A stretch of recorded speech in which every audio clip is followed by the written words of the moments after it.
हमारा solar system, हमारा ये सूरज और ग्रह सब एक बहुत बड़े आकाश गंगा का एक छोटा सा हिस्सा है। इस आकाश गंगा को हम मिल्की वे कहते हैं। जरा सोचो, तारों का, गैस का और धूल का एक भंवर इतना विशाल कि प्रकाश को भी एक तरफ से दूसरी तरफ जाने में 1 लाख साल लग जाए। ये है हमारी मिल्की वे। हमारा सूरज एक साधारण सा तारा इस मिल्की वे की एक सर्पिल भुजा में स्थित है, और हमारा सोलर सिस्टम, हमारी पृथ्वी, हमारा चांद सब कुछ इस मिल्की वे के केंद्र के चारों ओर घूम रहा है। एक तरह से हम सब एक बहुत बड़ी ब्रह्मांडीय यात्रा पर हैं, और यह यात्रा लाखों करोड़ों साल से चल रही है। जैसे जैसे हम इस यात्रा पर आगे बढ़ते हैं, वैसे वैसे दूसरे तारे और मिल्की वे का केंद्र अपने गुरुत्वाकर्षण से हमें प्रभावित करते हैं। यह एक बहुत ही नाजुक सा संतुलन है जो हमारे सोलर सिस्टम को स्थिर रखता है। अगर मिल्की वे ना होती तो हमारा सोलर सिस्टम भी आज जैसा नहीं होता। यह सोचने वाली बात है कि हम इतने विशाल और प्राचीन ब्रह्मांड का एक छोटा सा अंश हैं। अब चलो अपने सोलर सिस्टम पर ध्यान केंद्रित करते हैं। यहां हमारी पृथ्वी सूर्य के चारों ओर घूम रही है। सूर्य हमारा सबसे नजदीकी तारा है। सूर्य का गुरुत्वाकर्षण बल पृथ्वी को उसकी कक्षा में बनाए रखता है, ठीक वैसे जैसे धागे से बंधी गेंद जब आप उसे घुमाते हैं तो धागे के साथ साथ घूमती रहती है। पृथ्वी का अपना एक वफादार साथी है, चांद, जो पृथ्वी के चारों ओर घूमता है। पृथ्वी, चांद और सूर्य, इन तीनों का यह नृत्य ही हमें दिन रात और ज्वार भाटा देता है। चांद का गुरुत्वाकर्षण बल पृथ्वी के समुद्रों के पानी को अपनी ओर खींचता है, जिससे पानी ऊपर उठ जाता है। इसे हम ज्वार कहते हैं। और पृथ्वी के दूसरी तरफ जहां चांद का पुल कम होता है, वहां पानी नीचे होता है, जिसे हम भाटा कहते हैं। इस तरह पृथ्वी, चांद और सूर्य के बीच यह गुरुत्वाकर्षण का खेल चलता रहता है, जो हमारे ग्रह को स्थिर रखता है और जीवन की लय को बनाए रखता है। सूर्य एक तारा है, गर्म गांसों का एक विशाल गोला जो प्रकाश और गर्मी देता है।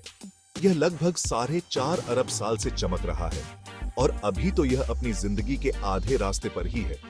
सूर्य की ऊर्जा उसके केंद्र से आती है।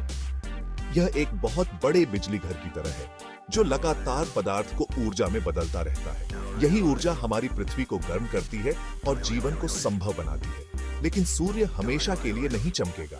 एक समय ऐसा आएगा जब इसका ईंधन खत्म हो जाएगा। लेकिन चिंता की कोई बात नहीं है, यह सब बिलियनों साल बाद होगा।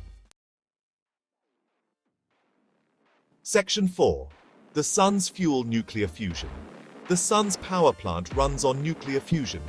Deep inside its core, under immense pressure and heat, hydrogen atoms are forced together to form helium. This process releases an incredible amount of energy, which we see as sunlight and feel as heat. It's like millions of hydrogen bombs exploding every second. This nuclear fusion is what keeps the sun shining and provides the energy for life on Earth. It's a remarkable process, happening trillions of miles away, yet affecting us every single day. Section 5. The delicate balance. Earth and the Sun.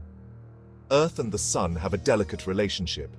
Our planet is in what we call the habitable zone, the perfect distance from the Sun for liquid water to exist. If Earth were closer to the Sun, it would be too hot, and our oceans would boil away. If we were farther away, it would be too cold, and everything would freeze. This delicate balance is what allows life to thrive on Earth. Even small changes in the Sun's energy output or Earth's orbit could have significant consequences for life as we know it. Section 6. When the Sun changes. A look into the future. While the Sun has been relatively stable for billions of years, it won't stay that way forever. As the Sun ages, it will slowly get hotter and brighter. In about 1 billion years, the Sun's increased energy output will begin to have significant effects on Earth. Our planet will heat up, oceans will start to evaporate, and life as we know it will face significant challenges. Eventually, in about 5 billion years, the Sun will exhaust its hydrogen fuel and begin to expand into a red giant star, engulfing the inner planets, including Earth. It's a sobering thought, but it also highlights the preciousness of life and the importance of understanding our place in the cosmos.